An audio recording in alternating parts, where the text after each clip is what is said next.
श्रीराम जय जय राम। आपण भगवंतासाठी आलो आहोत। आपण स्वप्नात असतो तोपर्यंत स्वप्नच खरे आहे असे वाटते। त्याचप्रमाणे जोपर्यंत भगवंताचे सत्यत्व आपल्याला नीट समजत नाही तोपर्यंत हे सर्व मिथ्या असणारे जग आपण भ्रमाने सत्यच मानित असतो। जे चिरकाल राहते तेच खरे सत्य होय।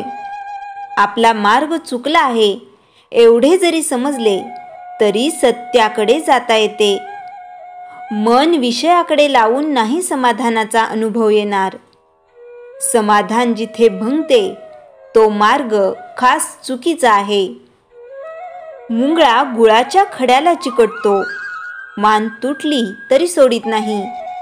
त्याचप्रमाणे आपण विषय सुख सोडित नाही। याला काय करावे?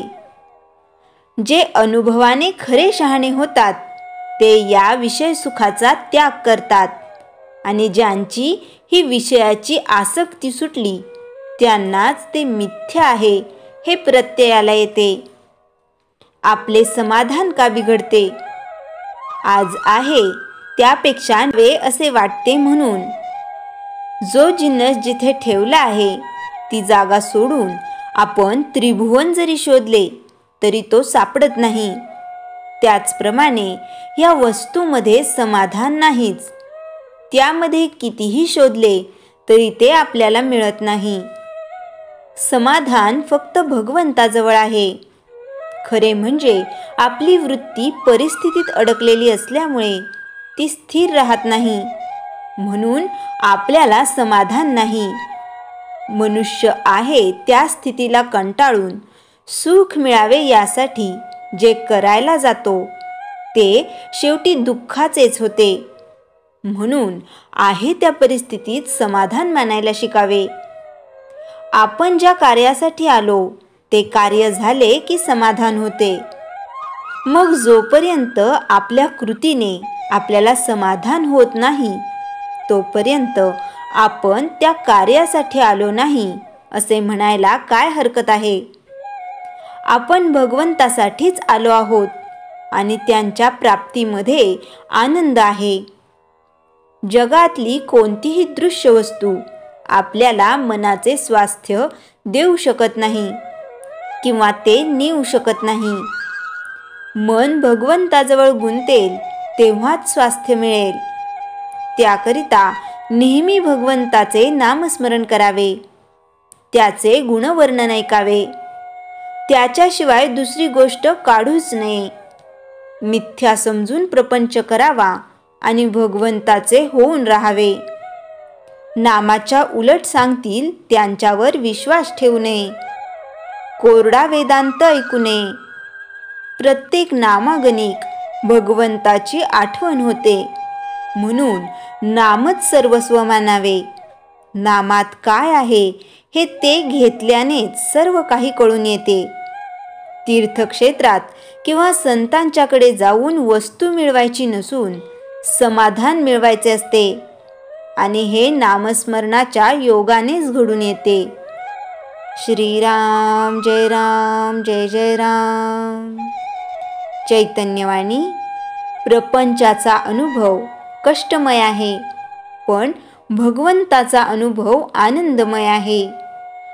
श्रीराम जय जय राम। नामानेच भगवंताच्या रूपाचा बोध होतो।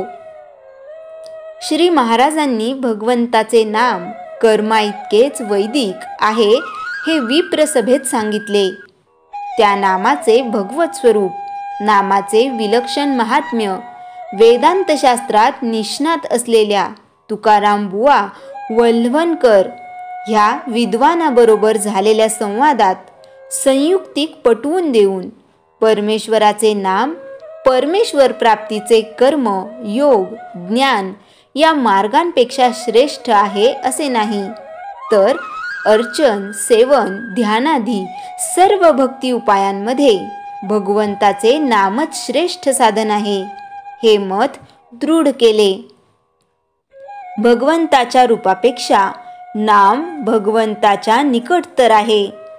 भगवंताची अनेक रूपे नाहीशी झाली तरी त्याचे नाम देशकालातीत असते. जगामधल्या सर्व वस्तूंचे मूलद्रव्य एकच आहे. अनेक रूपे आली तरी मूलद्रव्य कायमच राहते. म्हणून नाम श्रेष्ठ आहे. इंद्रियांनी रूपाचे ज्ञान होते ते सूक्ष्म असते. ते ज्ञान नामात साठवले आहे. भगवंताचे नाम शब्दच आहे. भगवंताच्या नामात त्याचे रूप, गुण व लीला साठवले आहेत. एका नामाने भगवंताचे समग्र रूप साक्षात्कृत होते. रूप भगवंताची जड खूण आहे तर नाम ही त्याची सूक्ष्म खूण आहे. जड रूप व्यक्त आहे तर नाम अव्यक्त रूपाने त्याला आपल्यात सामावणारे आहे. नामानेच भगवंताच्या रूपाचा बोध होतो. भगवंताचे शब्दरूप नाम नित्य आहे. रूप हे नामापेक्षा जड, दृश्य, विकार पावणारे असल्याने त्याला कालादी मर्यादा असतात. परंतु नाम सूक्ष्म, विकाररहित असल्याने ते कालातीत, नित्य आणि सत आहे. रूपे बदलली तरी त्यात नामाचा असणेपणा असतो. नाम नुसते सत नाही, ते विकाररहित असल्याने पूर्ण दुःखरहित आहे. आनंद स्वरूप आहे. नामाने सर्व पापांचे क्षालन होते. नाम हा सर्व प्रार्थनांच्या सेवेचा राजा आहे. नामाने आनंदमय भगवंताचे सानिध्य लाभल्याने त्याची कृपा व्हायला वेळ लागत नाही. ज्याच्यावर भगवंताची कृपा आहे त्याच्या मुखात नाम येते. अखंड नामात राहणे यालाच मोक्ष म्हणतात. नामात जगणे यालाच पराभक्ती म्हणतात. अशा प्रकारे नामासारख्या सूक्ष्म अदृश्य संकल्पनेचे महात्म्य सर्वांनाच त्यांनी पटवून दिले. श्रीराम जय राम जय जय राम. चिंतन. अडचणी असल्या तरी नाम घेता येते म्हणून हे न करण्याबद्दल सबब सांगू नये. सबब सांगितली की त्यापासून लबाडी उत्पन्न होते. लबाडीतून आळस उत्पन्न होतो आणि आळसाने सर्वनाश होतो. आंब्याची कोय कितीही कोळून चोखली तरी तिला रसाचा थोडा तरी अंश शिल्लक राहतोच. त्याप्रमाणे प्रापंचिक माणसाच्या मनाला आसक्ती थोडी तरी शिल्लक राहतेच. याउलट चिकूचे फळ फोडले की त्याची बी निर्लेप बाहेर पडते. त्याप्रमाणे प्रापंचिक संत प्रपंचात वावरताना दिसला तरी तो संसारात यत्किंचितही चिकटलेला नसतो. सुखातही सद्गुरूंची आठवण व्हायला पाहिजे. दुःखात तर त्यांची आठवण होतच असते. अशी आठवण जर होऊ लागली तर मग आणखी एक पटते की आपली सगळी सुखे आणि दुःखे त्यांनीच स्वीकारलेली आहेत. एकदा त्यांनी स्वीकारले आहे म्हटले की मग आपण चिंतारहित होतो. करून बघा हा प्रयोग. आपण एकदम शांतच होतो.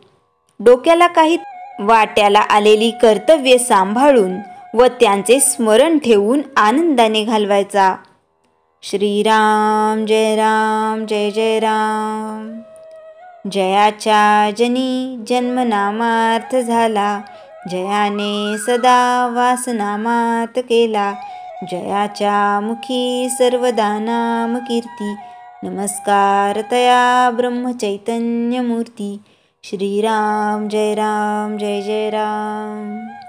जानकी जीवन स्मरण जय जय राम.